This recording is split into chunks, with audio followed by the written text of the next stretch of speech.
Eco হল সরাসরি শব্দের কিছু সময় পরে শ্রোতার কাছে পৌঁছানো শব্দের প্রতিফলন। সাধারণ উদাহরণ হল একটি কূপের নিচে উৎপাদিত প্রতিধ্বনি। প্রতিধ্বনি শব্দের প্রতিফলন দ্বারা উৎপন্ন হয়। শব্দের সংবেদন আমাদের মস্তিষ্কে প্রায় 0.1 সেকেন্ডের জন্য স্থায়ী হয়। একটি দূরবর্তী প্রতিধ্বনি শুনতে মূল শব্দ এবং প্রতিফলিত শব্দের মধ্যে সময়ের ব্যবধান কমপক্ষে 0.1 সেকেন্ড হতে হবে। যদি আমরা একটি নির্দিষ্ট তাপমাত্রায় শব্দের গতি প্রতি সেকেন্ডে 340 মিটার ধরে নিই,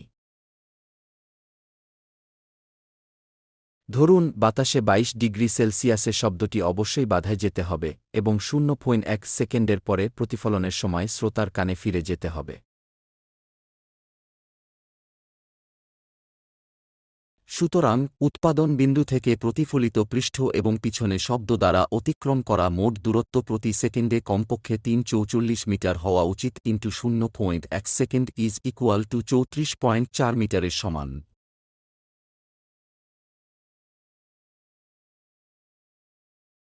সুতরাং দূরবর্তী প্রতিধ্বনি শোনার জন্য শব্দের উৎস থেকে বাধার সর্বনিম্ন দূরত্ব অবশ্যই তার দূরত্বের অর্ধেক হতে হবে, অর্থাৎ 17.2 মিটার। এই দূরত্ব বাতাসের তাপমাত্রার সাথে পরিবর্তিত হবে।